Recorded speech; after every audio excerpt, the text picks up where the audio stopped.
Hello, I'm Jim Lane, the Mayor of Scottsdale, and I want to take a couple of moments just to talk to the citizens of Scottsdale with regard to the impact the COVID-19 virus has had in City Hall here and in our community on the overall, and what your city is doing to try to affect the best possible result in this disaster.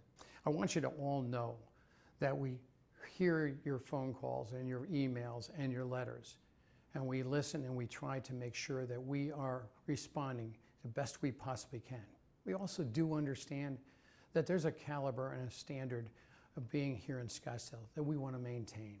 And we hope that we're able to do that in good style as we move forward with this, and at the same time protecting ourselves and others from the transmission of person to person of this virus among us.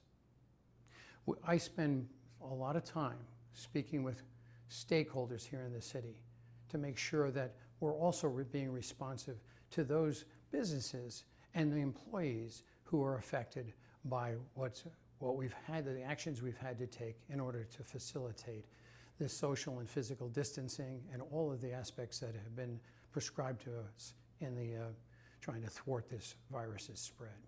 We are in a place that we have a great staff and we have a great team working on this.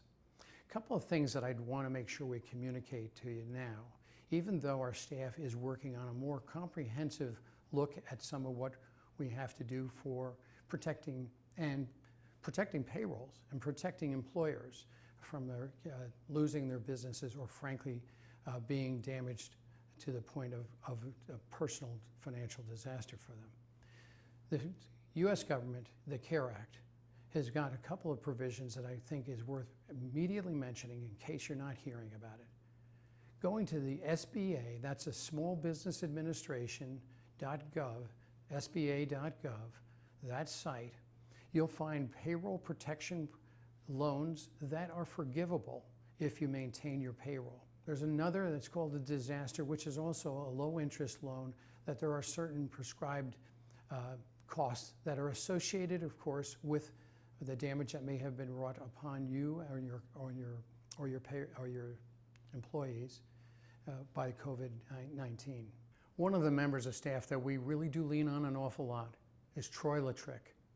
He happens to head up our incident management team, which is part of our emergency management group.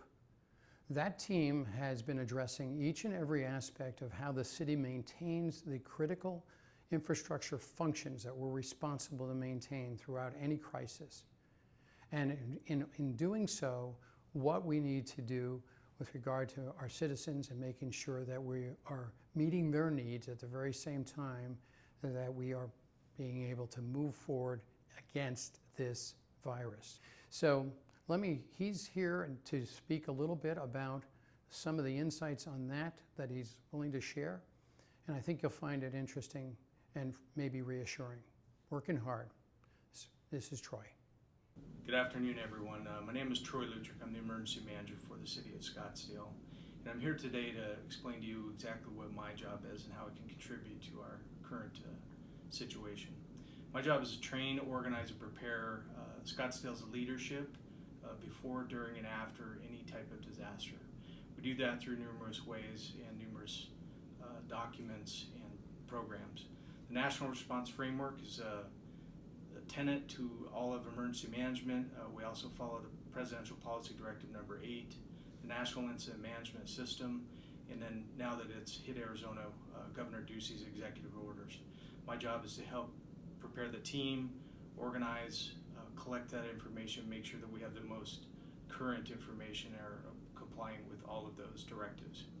For more than a month now, we have had an all-hazard incident management team stood up here in Scottsdale.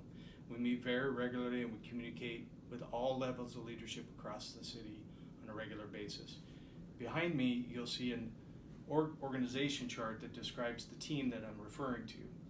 This group, again, meets very regularly, and we process all of the intelligence that's coming in regarding COVID-19 and come up with solutions for how we're going to deal with all that. My other job is to engage with local, county, and state emergency managers across the region to make sure that we are again complying with those most current information. What can you do to help? Well, first, continue to practice social distancing, or physical distancing as the new terminology is stated. Please stay home, stay healthy, and stay connected, and that will help us all in the long run defeat COVID-19. Thank you and have a great day.